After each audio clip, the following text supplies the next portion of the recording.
기독교는 인간의 죄를 원죄와 자범죄 두 가지로 분류하여 말합니다. 이 시간엔 원죄에 관하여 말씀드리겠습니다.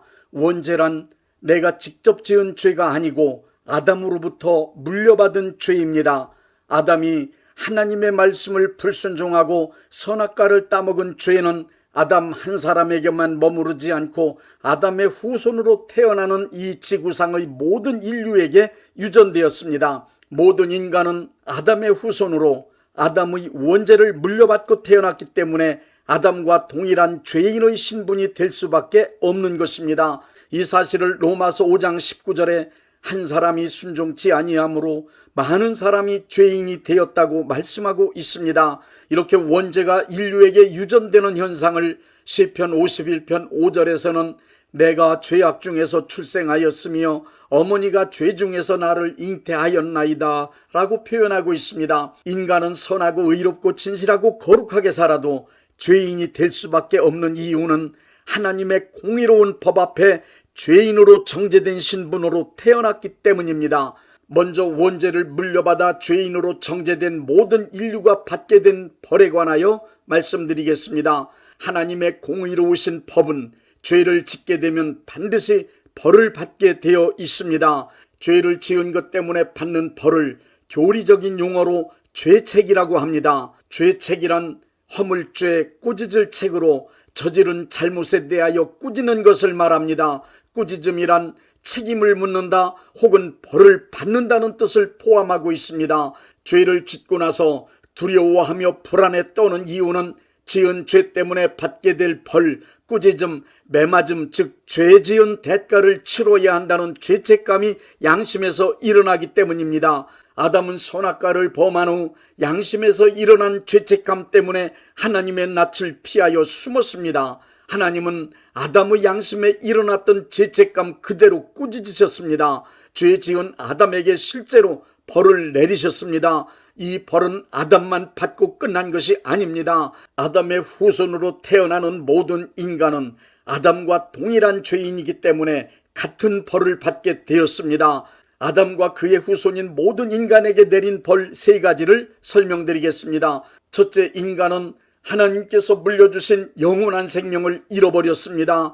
창세기 2장 17절에 하나님은 아담에게 선악과를 따먹으면 죽는다고 말씀하셨는데 선악과를 따먹은 후 그들은 죽지 않았습니다. 그것은 선악과를 따먹으면 영적 생명을 잃어버린다는 뜻으로 하나님이 물려주신 영적 생명이 죽게 된 것입니다. 창세기 3장 19절의 너는 흙이니 흙으로 돌아갈 것이니라는 말씀대로 그들은 영적 생명을 잃었습니다. 영적 생명을 잃은 인간은 죽어 흙으로 돌아갈 하찮은 물질적인 존재, 육적인 존재가 되고 말았습니다. 인간은 하나님의 자녀로서 존귀한 신분을 잃었습니다. 창세기 6장 3절에 말씀하십니다. 여호와께서 이르시되 나의 영이 영원히 사람과 함께하지 아니하리니 이는 그들이 육신이 됨이라. 그러나 그들의 날은 120년이 되리라. 죄인의 신분으로 타락한 인간은 하나님과의 교제가 단절된 것은 물론 동물과 다를 바 없는 육체적 생명만으로 살다 죽어 멸망하는 존재가 돼버리고 말았습니다. 뿐만 아니라 하나님은 인간이 타락한 죄인의 신분 상태로는 영생하지 못하도록 그룹들과 두루도는 화염검으로 생명나무에 이르는 길을 지키게 하셨다고 창세기 3장 22절부터 24절에 말씀하고 있습니다. 둘째, 고통과 저주가 인생 안에 들어오게 되었습니다. 인간의 삶에 왜 고통과 저주의 문제가 생겼느냐는 질문에 많은 철학자들이 여러 가지 이론과 주장으로 답을 합니다. 그러나 창세기 3장 16절부터 19절의 말씀에 의하면 그것은 죄인으로 타락한 인간들이 받고 있는 벌입니다.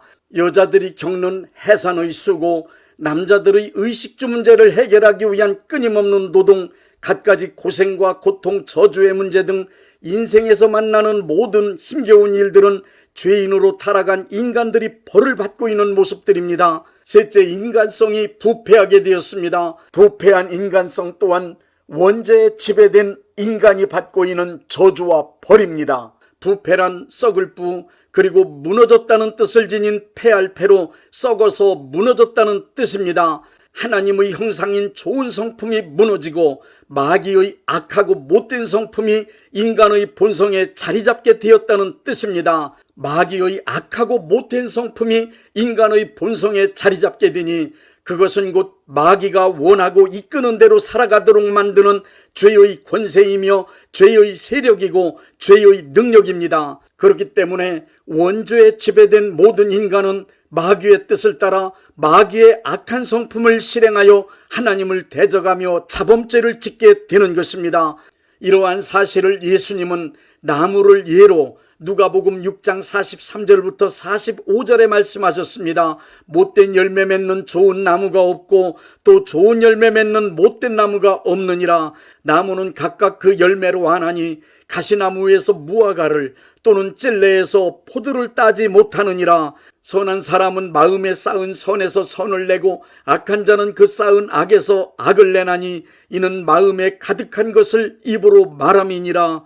이렇게 타락한 인간의 본성을 너무도 잘 아시는 예수님은 착한 척, 의로운 척, 진실한 척, 거룩한 척하는 유대 종교 지도자들을 향하여 마태복음 23장 27절에 화 있을진저 외식하는 서기관들과 바리새인들이여 해칠한 무덤 같으니 겉으로는 아름답게 보이나 그 안에는 죽은 사람의 뼈와 더러운 것이 가득하도다 하고 말씀하신 것입니다. 인간은 죄를 지어서 죄인이 된 것이 아닙니다. 인간은 그 신분이 죄인이기 때문에 죄를 짓는 것입니다. 문학적인 글을 쓰는 사람을 문인, 연극하는 사람을 연극인이라 부릅니다. 그런 의미에서 죄인이란 죄 짓는 일이 전문이며 죄 짓는 것이 본업이란 뜻입니다. 죄인의 성품을 말할 때 대표적인 성향을 악하다고 표현합니다. 악하다는 말에는 거짓되고 불의하고 더럽다는 등 인간의 성품에서 나온 온갖 못된 것들의 뜻이 다 포함되어 있습니다. 언제든 기회만 되면 생각과 말과 행동으로 자연스럽게 표출되어 죄로 변할 악함이 모든 인간의 내면에 가득 차 있습니다. 안나 아렌트는 악의 평범성 이론을 말했습니다. 그는 인간은 신분이나 외모와 관계없이 모두 다 악하다는 사실을 재판받는 나치 전범 아이히만의 모습을 통해 알게 되었습니다. 안나 아렌트는 아이히만은 일반인과 다르게 악마급으로 생긴 흉측한 모습을 하고 있을 거라 생각했었습니다. 그러나 아니었습니다. 예루살렘의 아이히만이라는 보고서를 통하여 안나 아렌트는 재판정에서 만났던 나치 전범 아이히만에 관하여 기록했습니다. 그는 실제로 저지른 악행에 비해 너무 평범하다. 우리 주변 어디에서나 볼 수 있는 중년 남성이었다. 모든 인간은 생김새와는 전혀 관계없이 악마와 같은 악한 마음을 품고 있음이 확실합니다. 심리학자 융도 모든 인간 자아의 내면 그림자라고 하는 부분에 수많은 악이 숨겨져 있음을 증명했습니다. 중국의 순자 역시 천성적으로 악한 인간성을 성악설로 주장했습니다. 모든 인간의 본성을 지배한 원죄는 지금도 역시 인간으로 하여금 하나님의 뜻을 대적하며 하나님의 말씀에 순종하지 못하도록 마귀의 꾀를 따르게 하고 마귀의 길에 들어서게 하며 마귀의 통치하에서 악한 삶을 살도록 강력하게 그 영향력을 끼치고 있습니다. 여러분 잘 아시는 실존주의 철학자 키엘케골이 쓴 책 가운데 죽음에 이르는 병이 있습니다. 그 책에서 키엘케골은 죽음에 이르는 병이란 끝없는 절망이라고 했습니다. 그리고 끝없는 절망이 무엇인가를 정확하게 설명했습니다. 키엘케골이 말하는 끝없는 절망이란 자기가 절망적인 상황에 처해 있으면서도 그 상태를 전혀 모르기 때문에 자기 자신의 처지에 대하여 절망하지 못하는 것이라고 했습니다. 원죄에 지배된 인간, 타락한 인간, 하나님 앞에 죄인인 인간은 자신의 처지가 얼마나 절망적인 것인지 알고 그에 관하여 철저하게 절망할 수 있을 때에만 구원의 문이 열립니다. 바리새인, 서기관, 율법사들은 예수님으로부터 외식하는 자 혹은 해칠한 무덤이라는 질타를 받으면서도 자기들이 죄인이라는 사실을 전혀 깨닫지 못했습니다. 오히려 자기들이 이 세상에서 가장 완벽한 의인인 줄 착각하고 살았습니다. 그렇기 때문에 그들은 자기들의 의를 내세우며 그것을 기준으로 타인의 잘못된 행위들을 찾아내어 철저히 비판하고 정죄하였습니다. 그들은 자신의 본성에 자리한 원죄가 뿜어내는 악한 인간성, 악한 행동을 전혀 의식하지 못했습니다. 그들을 향하여 예수님은 남의 눈에 티는 볼 줄 알면서 너희 눈의 들보는 못 보느냐는 말씀까지 하셨습니다. 그 말씀을 듣고도 그들은 전혀 깨닫지 못했습니다. 그들은 모두 자기가 의인이라고 굳게 믿고 살았습니다. 자기가 죄인임을 깨닫지 못하였기에 그들은 바로 눈앞에서 그리스도이신 예수님을 보면서도 구원의 기회를 얻지 못하고 멸망했습니다. 이것이 바로 죽음에 이르는 병, 끝없는 절망입니다. 인간은 어떠한 신분으로 어떠한 삶을 어떻게 살아가든 나 자신이 하나님 앞에 죄인이라는 사실을 확실하게 깨닫지 못하고 살아간다면 그것은 끝없는 절망, 죽음에 이르는 병에 걸려있는 것입니다. 사도 바울은 죄인으로 살아가는 인간의 실존을 정확하게 표현했습니다.